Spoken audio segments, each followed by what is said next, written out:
tried to get out, and the time was now. Yes, ladies and gentlemen, welcome back to another exciting episode of Sitting Down with Standups.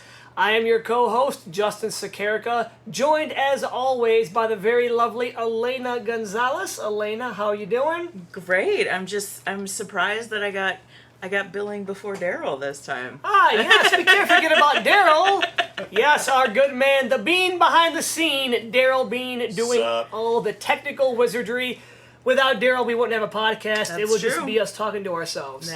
Which you do enough of anyway. I do it all day, every day. Yes, I am a people person through and through. Even if I'm the only person in the room, I can never seem to shut my trap. But it's just who I am. Mm-hmm. So, how have you been, Elena? Good, but I'm more curious about how you've been, Mr. Vermont adventurer. Yes, Vermont. Loved Vermont. Yeah? Absolutely love Vermont. Cannot wait to go back. One of the most beautiful states I have ever been to. Wonderful people. Super friendly. If you're an introvert, I would suggest not going. I mean, we're talking like sitting at a cafe alone, eating a sandwich. People will just walk up and sit down next to you and start talking. Oh. All very friendly, though. You know, very, very friendly people. Saw many, many great views. Beautiful countryside, beautiful mountains, beautiful peaks. But of course, it wouldn't be a Justin Vermont adventure without many crazy things happening. Of course. I may or may not have gotten lost for a little bit in the woods. Thought you were going to say mugged. Go ahead. I'm like 60% sure my last night there, I was joined at the bonfire by Julianne Moore and her daughter. I really can't confirm that or not. But how... Do you say that just because a random redhead came to the fire and you're like, oh, redhead's Julianne Moore? Or as soon as she came and sat down, I'm like, my God, like, she could be Maude in The Big Lebowski. Mm-hmm. Like, she looks just like her. She sounds just like her. She's there with her daughter, and I'm like, it's probably not Julianne Moore. Like, the lighting's a little dark. I don't want to bother her. In this, you just set up this whole thing about how everybody talks to everybody, and you didn't say, like, hi, I'm Justin. Oh, I mean, I introduced myself, and she asked a bunch of questions about me. But she didn't even offer her name? I know, I didn't even ask. I was like, oh, okay, and then, like, on the drive home, I'm like, God, she really looked like Julianne Moore. It sounded like her. So then I looked up a picture of what her daughter looks like, and I'm like, if it wasn't her and her daughter, it's freaking clones. Mm-hmm. They look just alike. Again, I have no way to confirm it, but if it was her, you're a very lovely woman. I'm sure she's watching. Yeah. Oh, yeah. Yeah, she has to be one of our 37 subscribers. She's 38. I just saw it. Oh, yeah, sweet. So, but, and I'm like, what did you guys talk about? She was like, oh, where are you from? What are you doing here? Do you live in the area? And I'm like, no, she did mention that she lived in New York. So, I mean, if Julianne Moore lives in New York, that really narrows it down. I was like, I've done some hikes, I've done this, I've done that. And she's like, we like coming to the area. It's a very beautiful area. We're going to do a little hike in the morning. And I'm like, oh, that's very cool, just kind of, and I would have stayed out there longer, but it began to rain. So I'm like, I'm going to go inside. I don't want to get wet. So if you knew it was her, like confirmed. Yeah. Would there have been something that popped into your head that you wanted to ask her? Oh, I would have said, hey, by the way, I'm a huge fan of The Big Lebowski. That is like such a great movie, and I would have said I don't agree with all the hate that Jurassic Park 2 gets. I think I think it's a great movie as well. So I would have been like, What's so crazy to me is when I think of Julianne Moore, neither of those things pop into my head. And you're like, I love this. Sorry that you're getting slack for that. And I'm like, she was in both of those? Oh, yeah. Yep, she played Maude Lebowski. And then she played Sarah Harding, I think was her name in Jurassic Park 2. No idea. Again, I like Jurassic Park 2. I don't care what anybody says. It's a good movie. I don't even know the dinosaurs in Jurassic Park 2. It mainly focuses on the T-Rexes in that one. Yeah. So, but yeah, it was. Girl. Yeah. That was actually in part 1. Yeah. Clever yeah. Girl, yeah. And, oh man, I'll never forget. This is just when I first got into comedy. It was one of the darkest jokes I ever told. So in Jurassic Park, yes, there's a scene where the raptor kills the guy and he says, "Clever girl." Mm-hmm. I don't know if you remember, many years ago, there was an idiot at Cedar Point who dropped his phone by the raptor. He hopped the rail to go grab it, and when the coaster came by, it killed him. And I was wondering if his last words were, "Clever girl." Yeah. Maybe it was too soon at the time. I don't know. Yeah. Yeah. But, You shouldn't have done it at his funeral, I'm just saying. well, I mean, you know, hey, if you get the invite to a funeral, you gotta go. I mean, come on, you know. But yeah, Vermont is beautiful, great food, good people. The Forestry Service needs to get their shit together because the trails are not marked well at all. Yeah. Dun dun dun. Yeah, so when you go to do, like, I don't know, a 4-mile hike up to Stowe Pinnacle, when it turns into almost a 7-mile hike because you get on the wrong trail and go up the wrong damn mountain and have to backtrack the entire way to get to the right mountain. Yeah. It's a little irritating. And shame on me. I should have known something was up when about, I'd say, 20 minutes into the hike, I came across the Forestry Service sitting around saying, "Oh yeah, we're out here, we're repainting the trail markers because they're getting a little faded." I probably should have been like, "Come back tomorrow when they're done." But no, you got to keep going. I'm torn because I don't want to entirely call you out, but there is a bit of like, if you're gonna go into the woods, it's your responsibility to know where the fuck you're going. Oh yeah, like, I mean, and once I got a signal, I got on my All Trails app and was like, "Oh, I'm anywhere near where I need to be right now. This is not good." But like, I'm picturing if I'm gonna go, and this is how you can tell that I don't hike much in strange woods, but like I'm thinking like old school, like I need a fucking map because I'm not gonna trust that I'm gonna have a signal or that I'm not gonna be an idiot that drops my phone in the babbling brook that is going by. yes. Like, I'm gonna end up like what's that Reese Witherspoon where she's like out in the middle of nowhere. I was gonna say Jurassic Park 2. Yes. I have no idea. Yeah, but they just like, because they're supposed to put signs up, and no, it was just like, yeah, whatever. If you know the area, you know it. If you don't, you're fucked. Yeah. And yeah, I got. That's what happens when you choose to go into the woods, Justin. I didn't get fucked, but I got a hand job. Let's just say that. It was close to being fucked, but not quite. I was able to. I hope you're not allergic to poison ivy. You know, I was wearing shorts and I was just trampling through. And Did you choose the bear? That's what I'm curious. So I did see a bear actually. It scared the freaking hell out of me Did you because. get a hand job from the bear? Is that what happened? Oh, that would have been great, wouldn't it? I don't know. Yeah. They're very clawy. Yeah, they're very clawy. No, it was I've seen bear before, but I've never had one surprise me. Because in Gatlinburg they're everywhere. Up in the UP, they're just kind of like big fat bears. Like, you don't worry about them. This one, I was walking down a path, and it ran behind me and scrambled up a tree. So I whipped around like, oh shit, and then I saw it like kind of hugging the tree and peeking around. And I was going to get my phone and take a picture, so then it scrambled back down and my heart dropped into my asshole. Yeah. And then it ran off into the woods. I'm like, okay, let's just continue on. Yeah, we're not going to follow the bear because, Yeah. you don't want to have a bear jack you off. Yeah. Unlike I said earlier, yeah. So I don't know where this is going. yeah. I Well, have no idea Wildly what's off the rails, happening I right love now. yeah. I mean, we've already had Alex Buss and much on the show before, so Yeah. you know that's enough about bears. So So I think our guest left. No. Yeah, no. I'm pretty But, sure they did. yeah. But speaking of our guest, we'll go ahead and bring him on now. This is Such actually a my. smooth transition.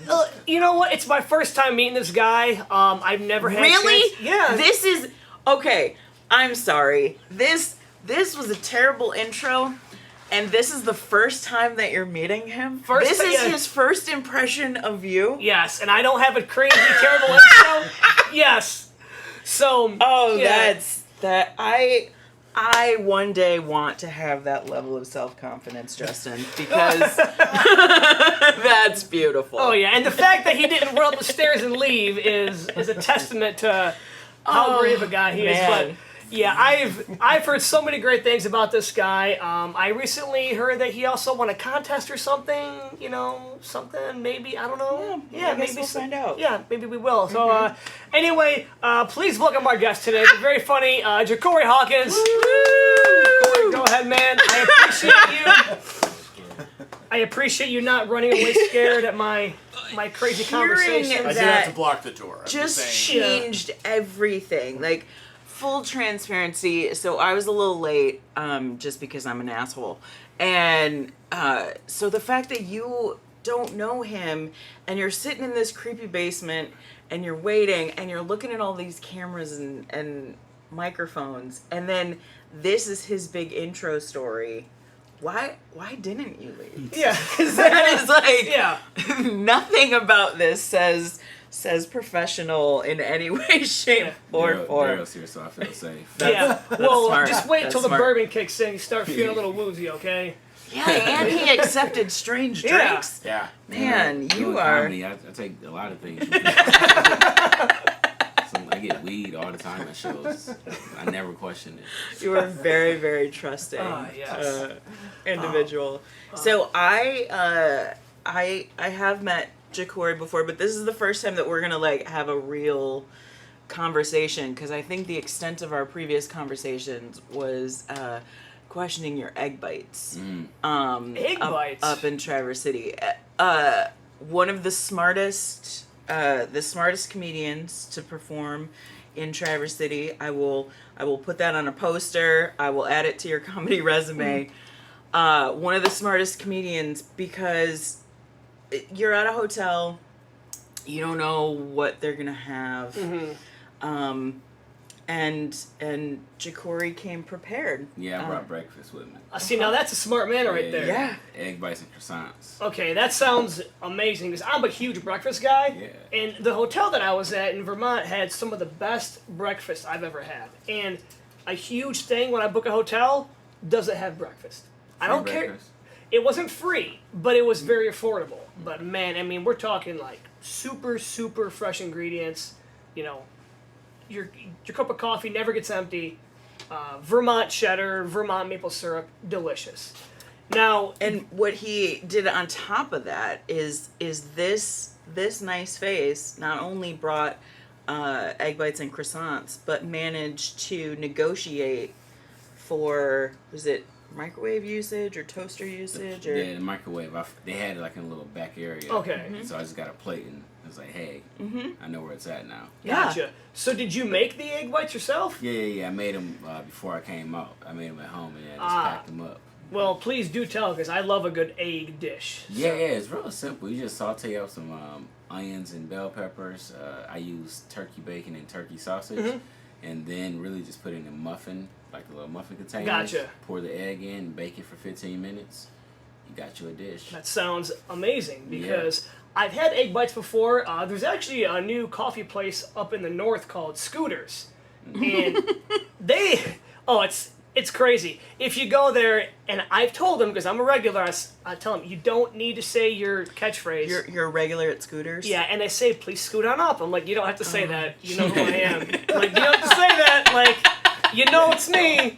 I'm like, please save your breath. But they have egg bites there, and they're really good. It's like bacon and Gouda and egg, and it's delicious. Yeah, They're it's like, real simple. no, we will say it. Yeah, like scoot. Yeah, there's a guy back there with a gun to the head, like, you're gonna fucking say it. Fucking say it. Scoot! I'm gonna scoot your brains out of your skull, buddy. When you say up north, where up north? So they were well. When I say up north, I kind of mean here. They're very prevalent down south, but now they're migrating up here. Oh, Yeah. okay. So Not up north.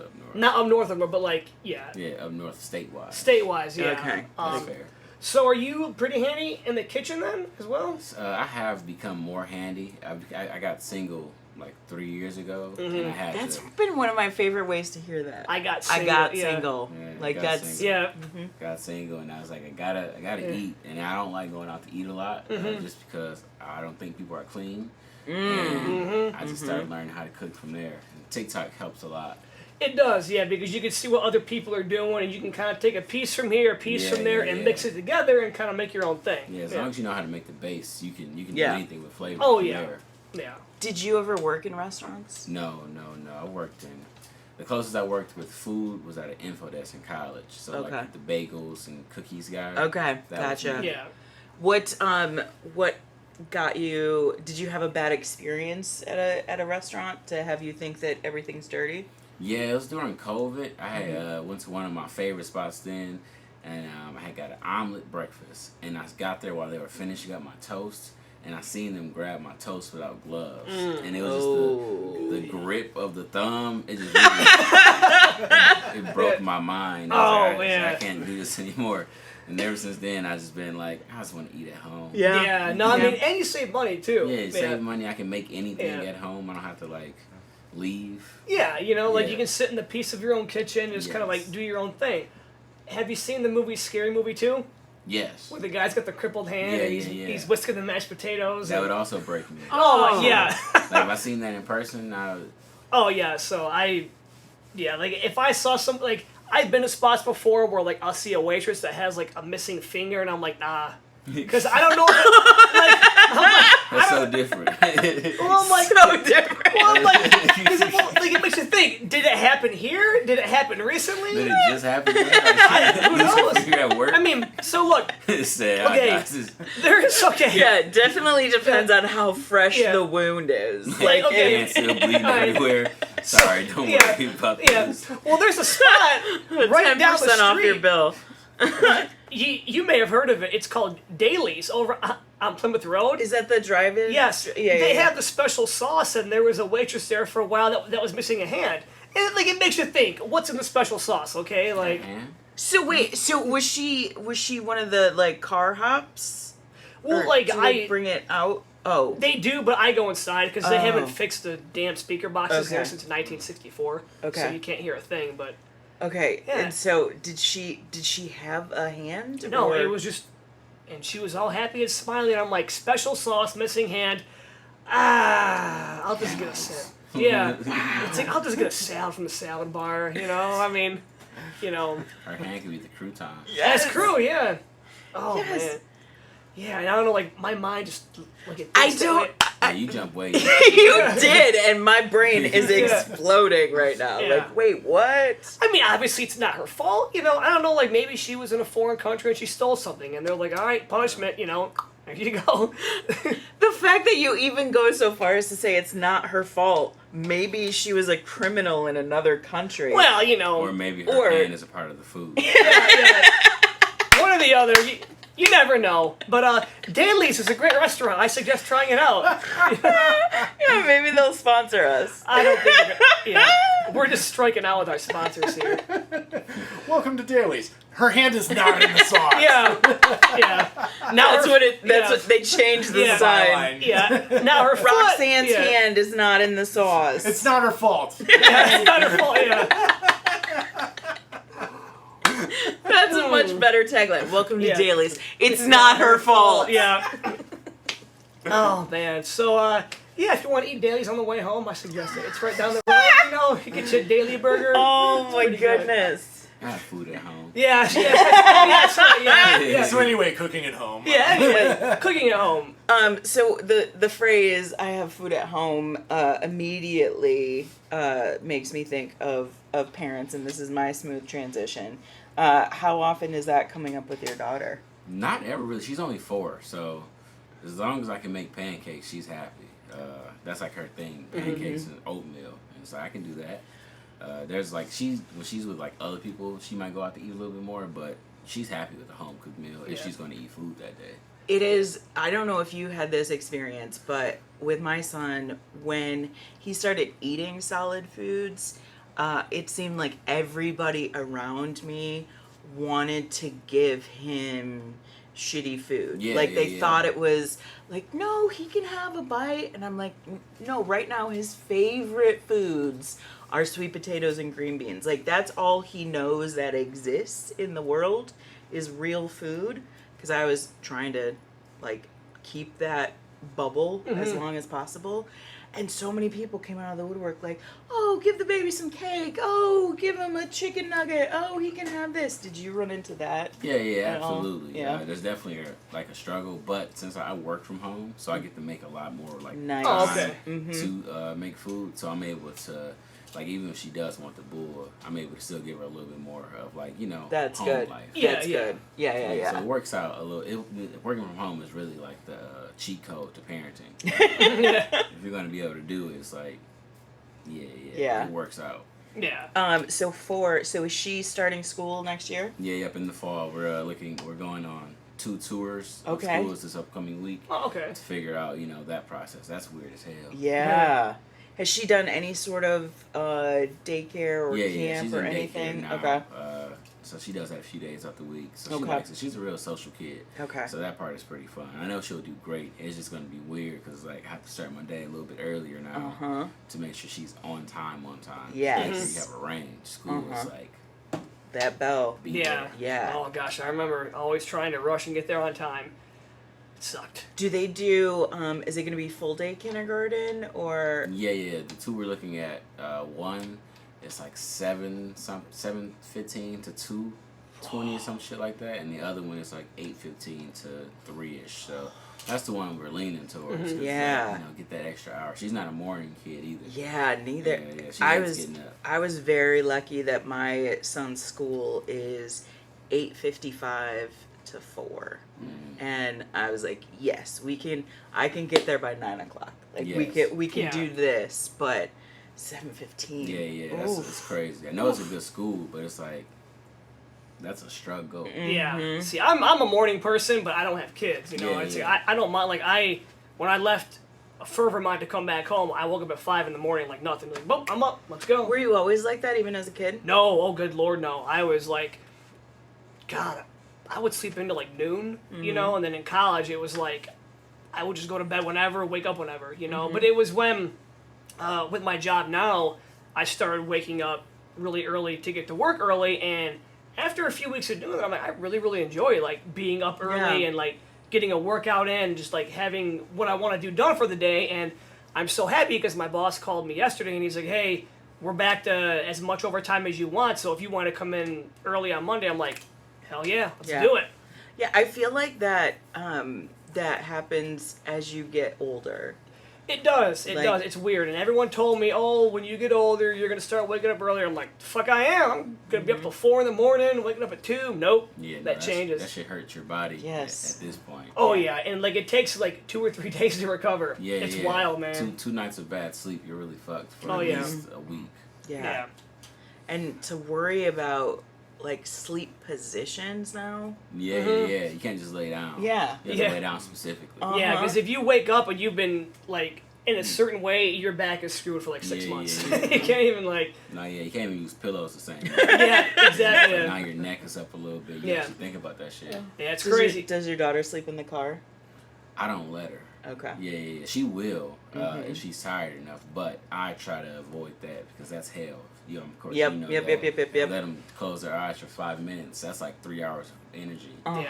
You're fucked. Well, you just tell them, okay, you know what? If you're gonna sleep, so am I. Just look at her and close your eyes while you're driving, see if it scares the hell out of her. because that sort of logic is Yeah. exactly. You don't have kids. Yeah. When you're talking to toddlers, nuance and passive aggressive works real good.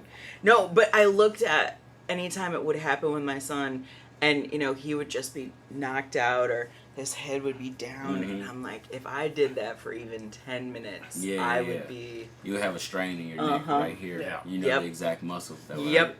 We try to swallow and feel weird. Yeah. Now, are you the kind of person that if you do get tired, can you sleep anywhere, or will your body be like, no, this is not a good spot for sleep? I can. Like, if I can get comfortable, I can fall asleep. That's kind of like the thing. But I don't get comfortable in a lot of places. Gotcha. I'm usually, if I am tired, I take caffeine pills if I'm out in public. Okay. Because I don't want to risk being tired and being loopy while I'm driving. That just sucks. Okay. Yeah. So, but if I can get comfy, I can fall asleep for sure. Gotcha. Me, I don't know, like, if I'm not in my bed or, like, a hotel or somewhere, I can't sleep. It's weird. Like, my body is trained, like, hey, if you're not going to be spending the night here, then you're not even going to get remotely tired.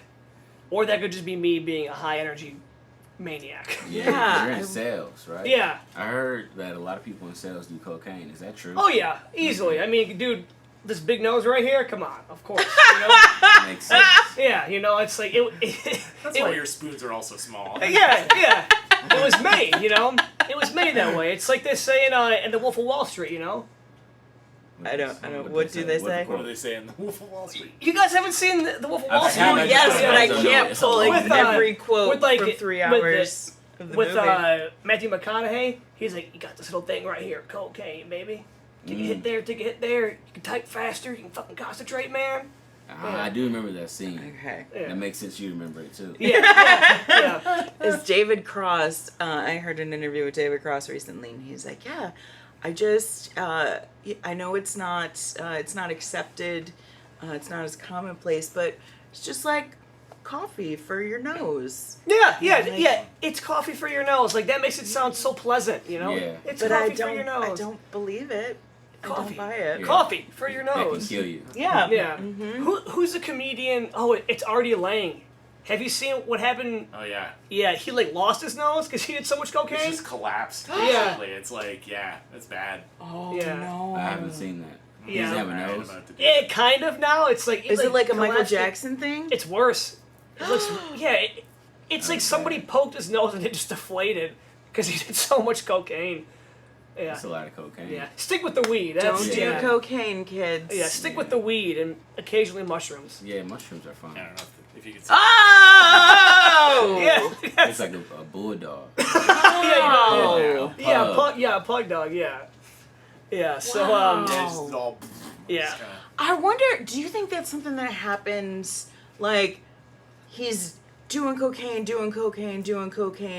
and then it just happens, like, that last time that he did it, and or it is just... it going down the entire time? Right. Or is it just one big hit and just like... That's what I'm wondering. I would assume it's probably like that because if it was deflating, he might have slowed down. Yeah. I would hope so. Maybe. The but- cocaine probably made him not care. Yeah, You know? that's a lot of cocaine, I'm assuming. Yeah. Yeah. It's a lot of money too, man. And we all know comics don't make a lot of money. So Artie's probably making enough to, Yeah. to He's got sort of coke have money. it. yeah. I want to have cocaine money, not for cocaine, but Yes, to have, like, exactly. yeah, like, For eggs and croissants. yeah, eggs Yeah. and croissants. But if I could afford cocaine, I'm like, hey guys, I know I've made it. Yes, that is Yeah. an excellent point. So what made you want to do comedy in the first place? Cocaine money. Cocaine money. That's a part of it. That's like 20%. Just said it right Gotcha. there. The other bit, I was always interested in like trying it out, but I told myself for a long time I was just like conversational funny because I would roast friends, I would make people laugh, I would host things in college. I'm Okay. like, that's cool.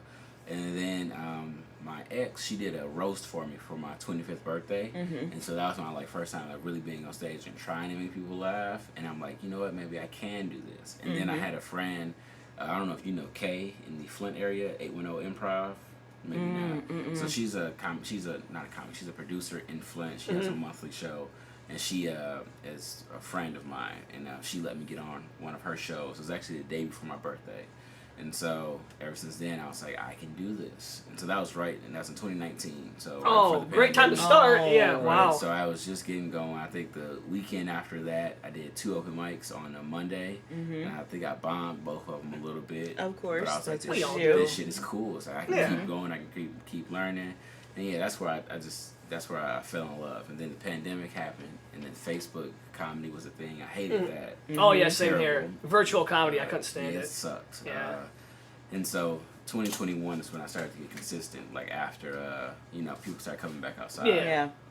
When did you start posting videos? That's in the last couple of years. So what is this, 2024? So like probably like 2022 I got consistent, I would say. Okay. I was like starting to do it here and there, but I was like, I hate this shit. 'Cause I didn't really have my niche for it. Yep. I was trying to do like everybody else to like, set up a video and all Yep, that. yep. And then one day I just picked up the phone and I started talking. I'm like, this is way more my speed. And I was doing that for a consistent bit, and I had a video take off on Instagram, and then the kid content realm, parents love me on Instagram. Yes. And so that's where I started to get like a little bit more focused on it. So a couple years, I've been on that. Because it's very similar, but there are some extreme differences in kind of navigating that online space of parent influencer or Yeah. whatever the right term terminology is, but have you gotten more into that network of people and going down that road of it, or are you sticking more with local stand-up for now? Stand-up is the goal. I'm breaking into like the networking space of the content creating. It's kind of like if you think about the same in stand-up, when you first get going, you have to build the material, build the content. People will start to take notice, start to reach out, collaboration start to happen from there. So I would probably say like I'm still like the bottom level, even though I have a decent following. I'm still like on the bottom level. It's like getting my name out there with the names that people recognize. I do have like a decent fan base, like I said, on Instagram, and so that part is cool. I can see it transforming into something. What, I don't know yet, but it's at the building level for sure. Foundations are being set. Do you in your material, is there a lot of purposeful dad stuff, or is it just a mixture of everything? And of course there's going to be some dad stuff because you're a dad. In my stage material? Yeah, so that's more of just like whatever I find funny, and like sometimes I try to do a little more dad stuff, but that's just because like I am a parent, and that comes with the territory. But overall, when I'm on stage, it's like, where are my thoughts? What jokes am I working out? What material do I have that I haven't tried? What actually works? Because a lot of the stuff I do on Instagram doesn't work on stage. Like it doesn't translate directly. And so I understand what bits might work on Instagram, and if I can bring them to stage, like I have some that float between platforms, I will, but everything I do on stage isn't going to work on Instagram. I'm really glad that you said that, because there are a lot of like more famous influencers who don't realize a funny video or being funny online in a video does not translate to holding a microphone and being funny. It's a completely different world. Now there are some who can do both. One guy that we know, Old Time Hockey, he was able to become one of the biggest Instagram stars, I think in the state probably, and he was very talented on stage as well. Yeah, but he didn't. There was zero crossover. Yeah. So it's like he would not. It was a character online. Yes, and but he understood. I would say like T-Barb is probably one of the best. Local, with material and persona. That's a very good point. That is herself. Yeah, she can make it work. No matter what medium she's on, she can make it work. Because you do see these videos of some people. It's like, oh, it's my stand-up comedy debut, and you're like, Some people are headlining off of. All power to them to get that shot, but when you do it once or twice and you fail, clearly you're getting it only because of who you are, not what you are, which would be a funny individual. It broke my heart. I'm stereotypical middle-aged white lady in every single way, and I follow a lot of like recipe people on Instagram. And there's a guy in New York. He does radio.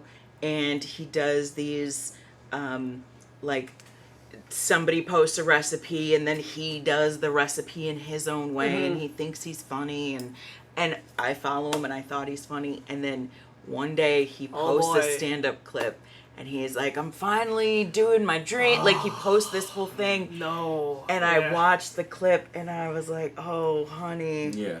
Yeah, you at least get one weekend though. Oh yeah. At the end of the day, it's about capitalism. So that's exactly what it is, and it's just like you won't build a career off of it. Though. Yeah, but you'll get a quick payday. And again, all the power to them. But the feeling, like I would feel mortified just having such a big audience and bombing and being like, oh, that just. But I don't know why I feel so like anti this. I understand it. Asses in seats is what the club is trying to do. Oh yeah, of course. And that, but I don't think that they are as embarrassed as they should be. And maybe that's a rude way to put it, but it's if they're gonna stand up there and be like, oh man, I was hilarious. No. Yeah, you weren't. It would be so much better if they were like, yeah, I suck, but I made money. okay, like, at least you're being honest about it, yeah. But to Right. be like, I'm the funniest guy in the world. Really? Yeah. All it takes is, focus while you're on stage to look at the 4 people who might be laughing. Yeah, It's like, or the 4 people who aren't on their phones because they're bored as hell. Like, you brought those people, they're going to laugh and giggle Yeah. just because. So, Yeah. But, can't be sustainable, though. Oh, yeah, no, there's only a certain amount of time before people aren't going to, they're not going to buy tickets anymore because they're Yeah. like, I'll keep watching his videos, but he's not, Yeah. Yeah, I mean... And to kind of, devil's advocate my own side of it and play the other side, there is a little bit of ignorance that all of us have to have, and confidence in ourselves to be crazy enough to go up and do it in the first place. Yeah. Like, you have to be a little bit disassociated from it, because there's a reason why it's the number one fear. And to think that whatever you're going to say is going to be funny and interesting and all of that. So there's a part of me, I guess, that might be a little envious of somebody that can just get up there with shit jokes that they read in a joke book and then walk off stage and be like, I'm fucking king of the world. I Those did it. people do inspire me for sure. Like, you ever see somebody just do terrible and like the shit the entire time? Oh, yeah. And they walk off like this is. Yeah, and they're I like... want that. Exactly. Yeah, and then they went really that good. night they're like, man, I crushed it. Yeah, and you're Like, just like... even after my good nights, I'm still like, I missed this this little part. Oh, yeah, because we're all very self-critical. Yeah, Comedians are very self-critical. Now, we, we're now talking more and more about comedy at this point and not getting masturbated by bears or anything. Which is crazy. Yeah. I love that you brought it back. Oh, though. yeah. But, I know people where- were waiting for that. Oh, yeah. Where was the first spot that you tried comedy? Like, what was your... I legitimately thought you were going to say, where's the first place you got jacked up by a bear? Well, that was my next question. Yeah. I thought I was that's gonna- where yeah. you were going. The first place for comedy, we can start there. It was at a place called the Urban Cafe. So 810 Improv. Okay. They do their monthly show at somewhere called the Urban Cafe in Flint. So it's right on Chevrolet. For those that might be in the Flint area. So that's where my very, very first start. My second spot, I can't remember where it was, but Josh Adams, he had a mic going right before he left. He was getting ready to go to LA. Mm-hmm. And then Baker's was my third spot. Ooh. Yeah. I got heckled at both of those spots. Yep. Yeah, fun Yeah. times. That's... Bakers in Milford? No, Baker's in Detroit. Oh, okay. I was going to say, Yeah. Bakers in Milford was around that long? I don't know. No. Yeah, because that kind of went down. Now, where are some of the spots that you want to perform at that you haven't performed at yet? Shit, anywhere out of the state, honestly. The only time I've gone out to state to perform was at the Funny Bone. In Toledo? Yeah, I did the Funny Bone Toledo with Ronnie. With Chanel. Ronnie. Okay. And so that was cool, but I want to do the Laugh Factories, the Comedy Stores, like all of those like legacy places. that Yeah. people know about. I want to try out Kill Tony just because it's like it's a thing. And I want to see how I do. Really want to go everywhere. I can't think of any place. It's like off the top of my head. Anywhere though, honestly, anywhere that'll pay me would be cool too. Hey, yeah, there you go. Now, Yeah. you mentioned that you work from home. Are you able to work remotely? Yeah, I can work from anywhere. Nice. Just kid life. Yeah. So I co-parent, so I have to figure out life with that a lot. Mm-hmm. Yeah. But one day, for sure, that's like a part of the plan. Like that's the main reason I want to work from home too, so Yep. that You have I'm the able- flexibility, Yeah, okay. I can travel without having to take a PTO day. Yep. Mm-hmm. There are many people that are on that same trajectory. Like they're not at the place where they've quit their day job because they still need insurance Yeah. and Yeah. all Gotta that pay the stuff. bills. Yeah, But yeah. they have the ability to work remotely, so they are packing up their laptop and drive to Nebraska to do a show. Yeah. But When I was in they- Traverse City, I was working. You have my meetings during the day. Yep. Luckily, the shows are in the evening, so and then most of my meetings are on Eastern Standard Time. It works Okay. out with my schedule. even better. Yeah. So life is good in that area. Just got to keep it going and not lose a job. Because I lost my job actually in June of last year I was 6 months unemployed. Oh. Yeah. So that shit sucked. Yeah. Still have flexibility, just no money. Yeah, Yes. which Which and when is- the money dries up, things Yeah, get tough. It was very tough. So that was like some of my finest budgeting that I've ever done in my life to make unemployment in a had to take out some retirement and then the separation, what's the severance check? The severance. Making that last for 6 months. Some of my best work. That is. But that's very, I that mean, is hey, you know, all the fantastic. power to you, man. And Yeah. isn't it crazy that, well, at least I know, like, I'm not able to live frugally when I'm making good money. Yeah. I'm like, oh, fuck it, I can go, you know, get Yeah. this and get that. It's like, why don't you just live that way the entire time? Because you don't want to. Exactly, You yeah. know, I'm already like a kind of a frugal person. You know, I will buy drugs every once in a while. Yeah. But even then, I don't spend a lot of money on drugs. But when I was unemployed, I was like, damn, I really don't have weed money right now. Yeah. Right. Yeah. And that Right. sucks. But then I did a show and they paid me in weed. I'm like, I'm working out. Shout out to- Yeah. shout out That's to much comedy. much better than a drink Yeah. ticket. That is Yeah, for look, sure. Oh, I've yeah. done a lot of shows for drink tickets. It's like drink ticket and $20. I'll be here. Yep. Yeah. Give me my What heart time? and soul. Yep. Yeah. I'll give you. Yeah. It's interesting the shows that you will come across and how they will pay you. Yeah. And there are so many people that over the years I've made mention to, you know, friends of mine who aren't in comedy. It's like, oh, I'm getting paid, you know, $20 for this show, and they're like, oh, but that's you know, $3 a minute. That's, you know, Yeah. if you were getting $3 a minute at your day job, that'd be pretty. But that's not minimum wage in comedy, though. Yeah. Yeah. In my mind, minimum wage in comedy is $10 a minute. You know, because like that's you're getting a service, a Yes. skill, a art. Yes. And so yeah, I still do the $20 shows, but the rooms I run, I try to pay closer to like that what you would do for a private rate. And, Yep. you know, I don't always like. I can't always get there, but it's like I'm not going to give you $20 ever. You know, Right. It's Yeah. bare minimum. Right. Like, you're getting 50, you know, for 10 minutes. And it's like I can start there and Yeah. build it up. If I sell out, then it's like I can pay you at rate. Exactly, That's yeah. the Same. goal. Yeah, you do a guaranteed good rate and say, Yeah. hey, look, you know, if we sell more tickets, Yeah. I can give you more money based on that. You know, here's your flat rate, but Yeah, that's the yeah. goal. You know, I always Yeah. want to. You know, I want comics to come in. I pay them as soon as they walk in the door. So it's like you already know I'm not like waiting for ticket sales. Right. Yeah. Because I've Yeah. been in those moments too. It's just like just kind of waiting around. It's like, all right, man. It's like I don't want to leave, but I have to go. Oh, Yep. yeah. Has there ever been a time where you were stiffed on pay? Yeah, I got stiffed a couple of times. It's somebody that I know. Like I like know him personally, and I know I know when it's going to happen. Like I see the show, and I'm like, all right. Luckily, like I don't have to travel for this show, Gotcha. so it's not. Okay. I don't stress it too much. I just kind of treat it like an open mic. I'm like, you know, hey, fuck it. You know, stage time. I'll take Yeah. it. But it doesn't happen often. You know, for the most part. Especially if I have to leave Flint, I know that people are going to take care of me overall. Yeah, yeah. Yeah. Have you ever been stiffed on pay before? I was trying to think of that. I don't think I've ever fully been stiffed.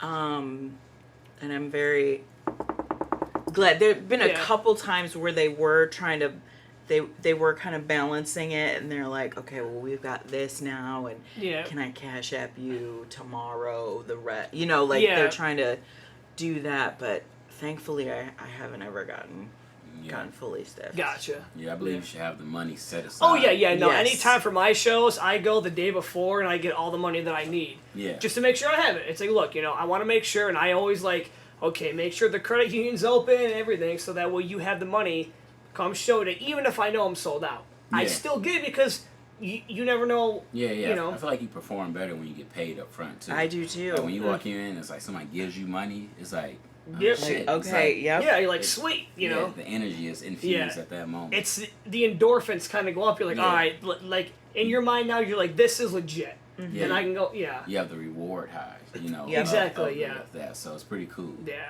Yeah, and it is something that I think a lot of. I do think there are stages, especially in comedy, not only from a performance perspective, but from bookers, like learning the ropes. And I think a lot of new bookers just get so excited to do a show that they don't really think through all of the that's so true. the Yeah, things. And I very much, I've booked shows that have been on a door deal twice, and I don't prefer to do it that way because I don't want the stress, because I am I'm going to come off of my money first. Yeah. I don't want to rely on ticket sales. I'm going to work with the venue on a guarantee or, a minimum at least. Oh, yeah. But that's just the way that I do it. But that's the stress that I'm willing to accept. Exactly, and like with all but one of my rooms, and I know people like I pay the venue to rent the room. Mm-hmm. That way, they're gonna get money no matter what, which means they help me promote the shit out of these shows, which is great. And then I make money back on ticket sales, and I pay the comedians as well. So I assume all the risk, which is and again, it makes the venue comfortable, and they say, hey, look, he's paying us. We need to do everything we can to promote, to make sure that these shows are successful. And it works out great. One of my rooms right now, I've got a show at Grafton Tavern in a week. They want to handle all the ticket sales. I don't like it. It makes me nervous. I have no idea how many people are coming. I wish they would let me be the one to handle it, but they want to do that, so I'm hoping it works out. Are they paying the comedians too? No, I'm paying the comedians. Oh, that's a lot. But the thing is, though, they're charging a lot more than I normally charge for shows, so I know my break-even point. We're past that, which is fine, but still, it's like, I don't like having to keep bugging her and being like, what are we at for ticket sales? What are we at? Right. Plus, I like to make the personal connection, because for all my other shows, my number is the one on the flyer. So people are calling me directly, and I can talk to them for a few minutes and kind of get a gauge for them. That way, I feel like I already know them. That way, when they come into the show, I can see them and talk for a little bit, and just... And that, I think, is definitely a different level of interest and involvement. Mm-hmm. Like, I want, where I'm at, I want to have an agreement with the venue that they're like, we're going to pay you X amount of dollars, and then that's it. Like, then they're dealing with putting asses in seats. Yeah. I'm still gonna promote. Oh, yeah, of course. But they're selling tickets. They're dealing with the customers. I just show up with the comics and we do it, and then I'm out.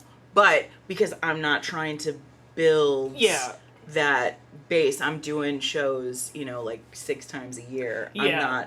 I'm not really trying to get into it. Yeah, and like I love getting into it. So, and again, it's a different feeling for me not having that level of control, and I'm like, but it is what it is. You more recently started running some shows, right? Yeah. How do you like it compared to just performing? I hate running shows. Yep. It's a lot of work, just because the whole worrying about ticket sales, worrying about promo, all of that. I like to just show up and perform. Yeah. That's my desire. But since I'm in Flint, I don't have a lot of stage opportunity, and so if I want to perform more, I need something closer. If I don't want to have to drive an hour every time, I need something closer. Yeah. So when the show's a success, right, let's keep it going. The moment the sales start to drop, it's like, and then in Flint we get a lot of day of sales, so people at the door, that's rough. and so it's like you don't know until if I have like 20 sales before the show, I'm like, I'm in a good spot because I know because you're gonna get more. 20 to 30 people are gonna come to the door, and it's like we can do this. And then it makes you then those endorphins kick in. Yeah, it's like now we're here. People start coming in, so I do a lot of Facebook promoting for my shows too. Facebook ads really get the job done. Nice. As far as just like getting the word out there, and so then I have a link, I use Universe, whatever the hell it is. Like it's kind of like a ticket, like Eventbrite. Yeah, Eventbrite and all that shit. And so that way people can just buy straight from there. It's real Nice. simple. Yeah. I don't know that I've been like seriously in Flint since before the pandemic. I know that Mark is still doing shows up there. Yeah. What was the place? Is there a bar called Whitey's? White's is in Saginaw. Oh, okay, that's what I was thinking. And I love that I called it Whitey. I was trying to. But are there any regular mics that are running up there? So open mic wise, there's 2. I have an open mic that I just started. It's on 3rd Mondays at a place called Soggy Bottoms, and then Matt C, whatever the hell his last name Cowsert? is. Sure. He has a Wednesday, I want to call it monthly mic also. Okay. And then outside of that, we have Mark Bontos. He has like 3 or 4 shows a month, I think. And then the 810 Improv, like I said, they have their monthly show. Okay. And so my goal is to, right now I have 2 showcases in the open mic. And my goal is to kind of venture out. I don't know if you all have ever worked with Mike Ball. Mm-hmm. So I've been stealing his recipe as far as like shows and how he runs his, because he has a very nice setup, very efficient. And so that's how I'm trying to do it, where he just kind of branched out. And he has like an entire year booked.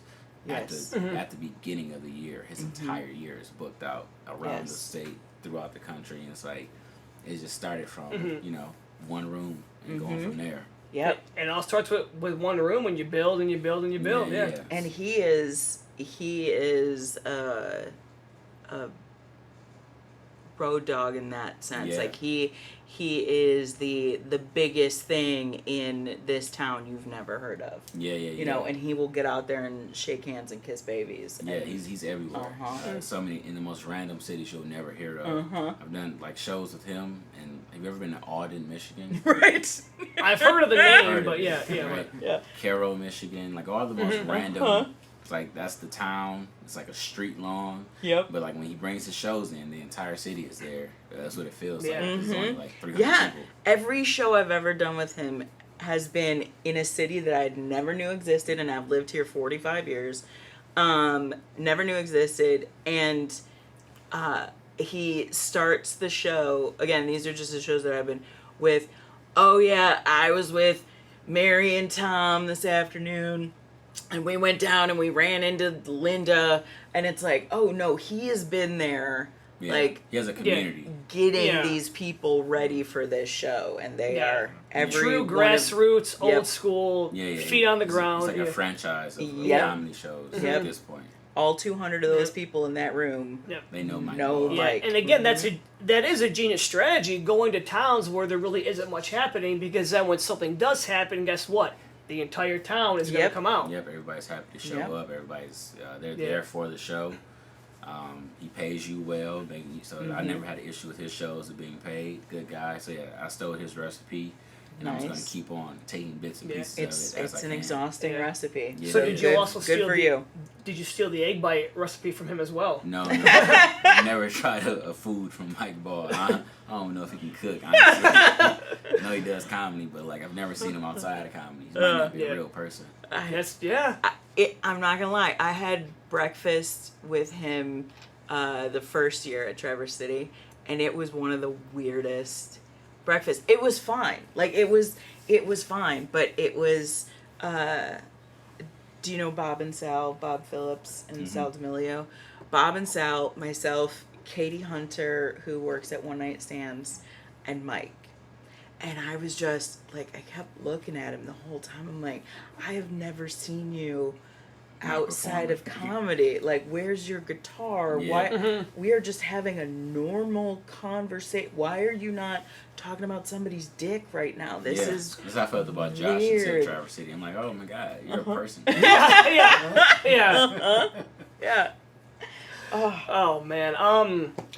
The Nickelodeon hoodie there. You a big fan of Nickelodeon? You just find this the animated ones. That is a much more loaded question now than it is. So you like the cartoons? The cartoons. The cartoons. You like Nickelodeon, huh? The cartoons were not in the documentary. I grew up on Rugrats. Like it was my favorite show. I was gonna ask you what your favorite show was. Yeah, it was my favorite show. But my mom, she got me a bunch of like random hoodies like during the pandemic because I don't wear a lot of different clothes. Like if you've seen me perform, you've seen my array of hoodies. But I do a lot of laundry, so it's like I can keep wearing it. That's how it works in my mind. But I love Nickelodeon. They have a lot of cool like color schemes too. If you ever see me perform, you'll probably see like the black one. I have a black one with a Reptar right in front. Reptar. Yeah. I consider that my staple hoodie. It has to do something really famous, and then I'm gonna frame it. That's the goal. Okay. Yeah. I'm excited for you to get on Kill Tony in that sweatshirt. Yeah, if that's that might be the one. I don't know if I can wear it. You can maybe bring Nickelodeon back into a more positive light. Yeah, only the animated. They the were cartoons. They were safe. There was no Dan Schneider shit going on with that. Yeah. The other side, it's like no iCarly sweaters. Yeah. What was your favorite Nickelodeon cartoon? I was a Doug. I definitely watched Rugrats and loved it, but yeah, Doug. Doug was good. Hey Arnold was good. Mm-hmm. Most of them were good. Some of them were crazy. Ren and Stimpy? Ren and Stimpy. That's a wild one. Did you watch when they wild. rebooted it for like a year? I think I watched they that episode. made it like really adult oriented. Yeah, because I feel Wasn't like it always it was really all. Yeah. I mean, yeah. It was technically always adult oriented. It went from like a 6 out of 10 to like a 12 out of 10. Yeah, they Oh, definitely. gotcha. Yeah. They Oh definitely yeah, it's did. okay. You're not even trying now to like hide the fact Yeah, that they this put is. it because it was for us. You know, they put it Yeah. on Netflix for us. Yeah. Like, we were the only ones that recognized it Yeah. as Yeah. adults. So yeah, it's no longer for kids anymore. Yeah, but like I got watched. I'm like, wow, they're not even like Yeah, it's craziness. It is, yeah. Because I came in like at the tail end, because I was really like Beavis and Butthead and Daria, and so Yeah. then like Also good shows. Nicktoons. I think I've got the timing right. Wasn't Nicktoons? I feel like I was older when Nicktoons started. Well, it's weird. I can remember, and this was a long time ago, when they debuted Rugrats, Doug, and Ren and Stimpy. It was like an hour and a half block. They all Yeah. debuted at the same time, and I remember like it was a big deal, and like we all woke up early on Saturday morning to feel watch like- it. That'd Was be it- an amazing time. Oh, it was great. 1990. It was sometime around there. Yeah, it Sounds was. right. It was like high school for me. So like, Jesus I remember Christ. Rocco's Modern Oh, Life. Rocco's Modern Life. That's another one that was kind of adult Wait, oriented. was Rocco the one that worked at the phone sex operating? Or was that Ren and Stimpy? He did. No, he yeah, did. yeah, yeah. He did. Miss. Yeah. Oh. The big heads. That was his frog neighbors. Yeah. No, Wait, that's there when was you a worked at a, like, there was an phone- episode Yeah. with the. Yeah. There was an episode. Okay, so maybe Dan Schneider had a little bit involvement in these cartoons that we're not I realizing. don't know. I think everybody was just crazy back then. Yeah. Well, the Ren and Stimpy guy, there's some dirt on him. Oh, too. yeah, I mean- So, yeah. Is he on? Okay. Yeah, Stimpy's it over was there. August 11th, 1991. Mm-hmm. The 3 cartoons premiered as part of a 90-minute block, I remember. Yes. becoming the first branded Nicktoons. So wait, cra- that was Doug. Ren, Stimpy, and Rugrats Rugrats. and Ren and That would Stimpy. Yeah. Sheesh. I can remember like all the commercials leading up to it, and being like, "Wow, this is nuts." I Today's remember. generation will never get that. No, they wouldn't have that huge like And There's no rollout that could match that. I mean, it was a great time to be a kid. I remember when the X-Men cartoon debuted originally. How big of a deal that was, because I loved X-Men. I heard the new X-Men series is really good. It is really good. It's really, really good. No spoilers, because there's a lot that happens, but Yeah. it's one of the few things that they brought back that I would say is better than the original. Yeah, It is- I need to devote Oh, it's some amazing. Yeah, it is like I'm the biggest hypocrite in the world because one of my favorite movies is a remake, and I hate remakes. I hate them. But this is more of like a continuation, and man, they nailed it. They absolutely nailed it. X-Men animated is my X-Men. Like I don't love the movies.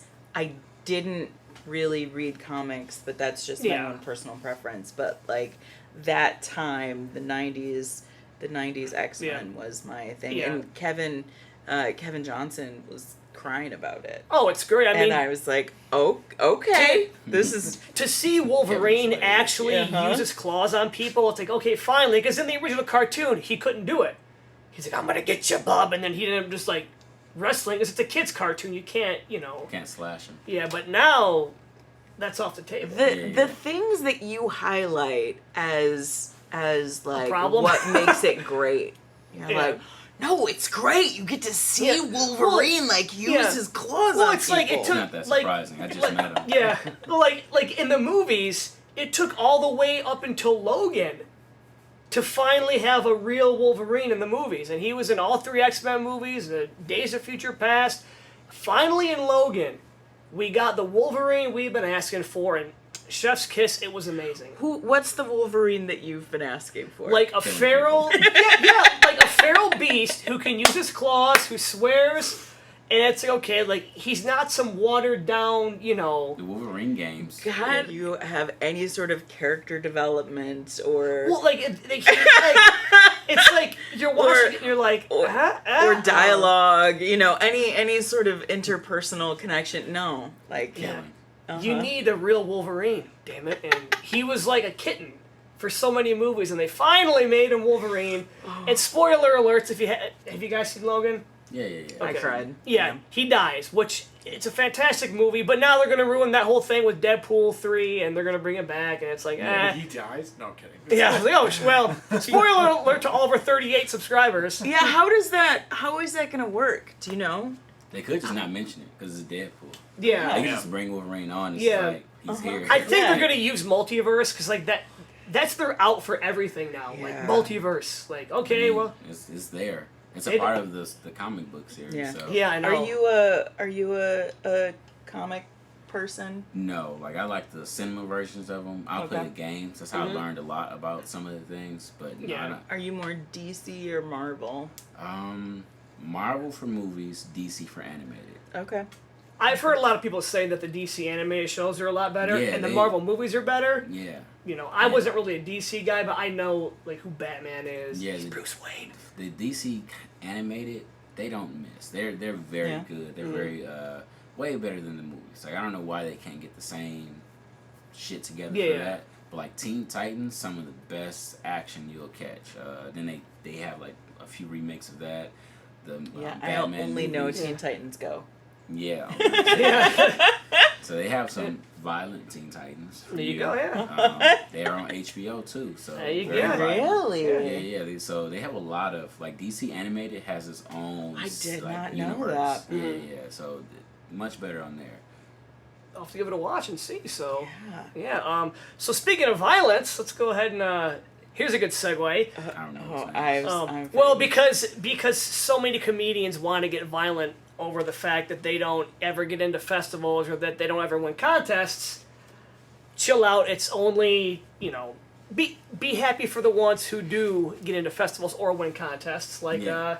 we're sitting right here with a contest winner, man. Yeah, so, Detroit to LA. That yeah, was man. fun. Yeah, I mean, we gotta touch on that, man. Like, that had to be an incredible feeling, right? Yeah, it was very nice because that was my third time trying out for it. The first time I did it, I lost in the second round. The second To time, who? I think Ronnie and a couple others people, but Nick. Ronnie Chanel? Nick Kelly? No, Nick. Ronnie. Small. Oh, Ronnie Ronnie, yeah. Roarback. Yeah, but Nick. That's the year he won. Nick Kelly. Nick Kelly Yes. won. And then last year, I forgot that the first round was 7 minutes, and I went in there with 5 minutes on my head because the second round has 5 minutes. And so I walked in, and I had my 5 minutes in my mind, and then after that, I started to stumble because I'm like, where's the fucking light? The light didn't go off. I ended early, got put out. I'm like, all right, Yeah. cool. I'm gonna come back one more time. And yeah, it worked out. So it's definitely Third time's a charm, man. Third time's a charm. Yeah, it was a lot of fun. I'm looking forward to that. I'll be in When is your trip? August. So Okay. I'm getting the details. I think this week for the Burbank Comedy Festival that they were sending me to. And Oh, hell yeah, man. So that's I'm looking forward to it. It's my first time doing comedy out there. So, do you know, I think there was like a spot at Flappers or the Ice House. Do you know where you're going to be? Not yet. Okay. So I think this week is when they are giving me the information. They just posted what shows they're having like in the last couple of weeks, and so I just talked with Bill over at Ridley's about it, and so I should be getting some more information this week. Okay. Nice. Yeah, so I'm looking forward to that. Do you know who the headliners are going to be at the festival? I know nothing. Okay. I'm gonna probably pay attention more after I get my dates. Yep, So I yep. Yeah, figure yeah, it out. yeah. But That's so exciting. Yeah, it should be cool. It should be a nice networking opportunity. Some of the comics here have already told me, like, once I have my information, let them know because Yeah. they know people out there. Yeah. And so get that networking foot in the door. And see, For that's the kind of sure. camaraderie that I think we need instead of people being upset that they don't win or that they don't get into a festival. Yeah. Like, again, be happy for those who are moving on because, you know, you got to be happy for your friends. Yeah, you know? yeah, definitely. I support everybody. You know, when I lost to Detroit to LA, I wasn't upset. You know, I was congratulating everybody. Yeah. There was a couple people who didn't make it. I was like, that's weird. You know, I was Yeah. like, you did the best here. So Yeah. those moments happen. Yeah. But I and mean- then the festival thing, you know, it's just a weird space. It's going to happen every year. Yeah, you know, yeah. people are going to get mad and then they're going to keep applying every year. It's like, Yeah. maybe if you weren't such an asshole on Facebook, they'd be a little bit more lenient with you, you know? But, yeah, for the contest, like, what were your feelings backstage when they were getting ready to announce the winner? Oh, I knew I won. Honestly, yeah, because you know when you're at I pay attention to the sets, and I was like, I know I did better than most of the people here. There was only one other guy, Ron Kelly. I was like, he might be the one that can take me out. But after they called him for second, I'm like, there's nobody Gotcha, here. yeah.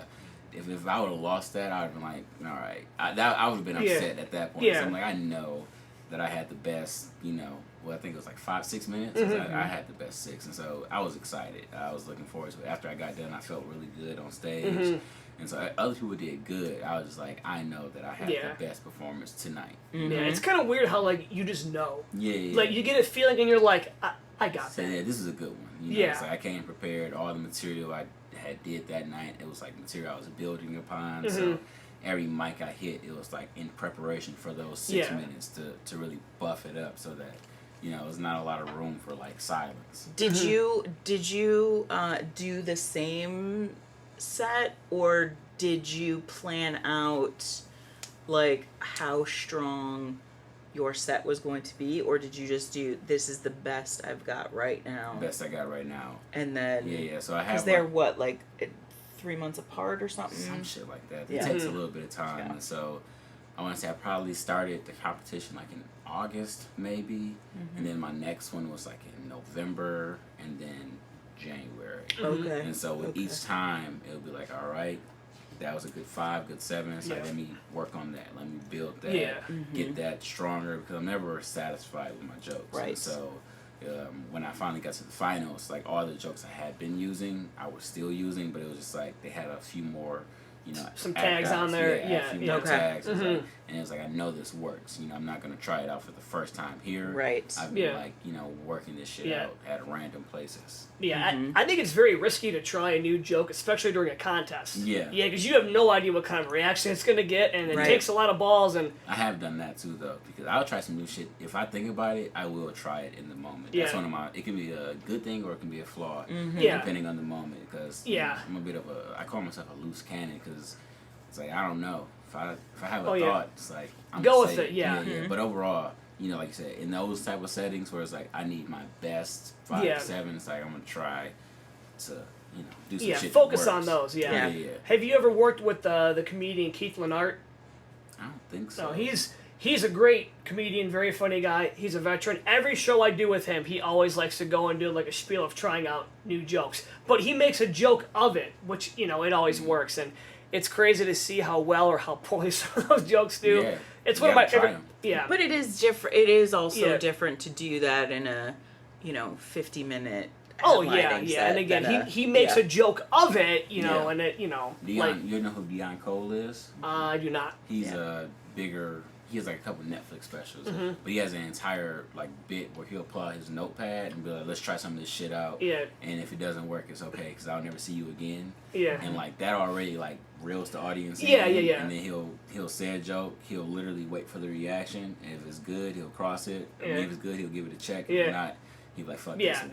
Yeah, because if they're invested, they really don't care if it's good or bad. But if they're invested, they're going to give you a good reaction to help you kind of play off their. Especially in that setting, we have 50 minutes. Yeah, Rodney Dangerfield used to say that he would never memorize a joke until he knew it worked. So he would write all of his jokes on index cards, and then he would go up on stage, and he would do his Rodney Dangerfield like, ooh, ooh, ooh, and he'd do the joke, and if it got a good reaction, he would either set it back on the stool or put it back in the thing, and if it didn't, he would just throw it on the stage or in the back, and then when he would leave, the ones that got the good reaction, then he would do that again for the next show, and if they still got a good reaction, then that's when he would memorize the joke. You gotta work this shit out in front of multiple audiences. And then Carlos Mencia was going and taking the ones that didn't work on stage, and he was taking those and going and doing his own. Carlos Mencia. He never recovered from his joke stealing shit, did he? No. Yeah, he basically got blackballed for a while. Really? Yeah. He was real notorious for joke stealing.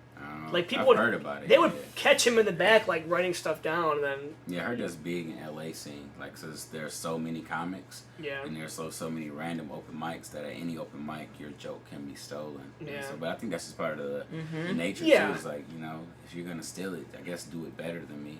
Yeah. But no joke is safe. Preacher Lawson, he did America's Got Talent. He's seen somebody steal his joke, but they were a Mexican comic. And like they stole his entire joke bit for bit, and they were like on Comedy Central with it, and it's like he did it on one of the biggest stages you can do it on, and it was still taken elsewhere. You know who? I don't want to say a joke stealer because he paid for them, but Robin Williams would openly do other people's jokes knowing he did them, but then he would write them checks. I swear to God, like he would be, hey, I told your joke, here's 10 grand, here's 10 grand, here's 10 grand. Some people are like, dude, please steal all my shit. Steal all my jokes. Take Yeah, well, like, I would not complain if somebody paid me for it. and that's why people gave him a pass, because they're like, look, if you're in the moment and you're getting it and you're paying us, please, you know. Yeah, it's like that's. Well, technically, he's buying. Yeah, he bought the joke. It's Yeah. like, hey, you have the rights to this bit, I guess. Yeah. I wouldn't complain about that one. Yeah, That would I be mean, cool. I don't think anyone's gonna be buying any of my shit, but hey, you know, if you want to. Yeah. Yeah, that's, I mean, back in the, vaudeville days, that's what it was just a performance of material. So, why am I thinking, I can't think of his name. Newton is coming into my head and it's not Newton? Describe the man. Bob Hart? Newhart? Thank you. Bob Newhart. Newhart. Like they would just do that album. So it would just be like, oh, you're at some club and you're up there in a suit and you're just doing the Bob Newhart album. Yeah.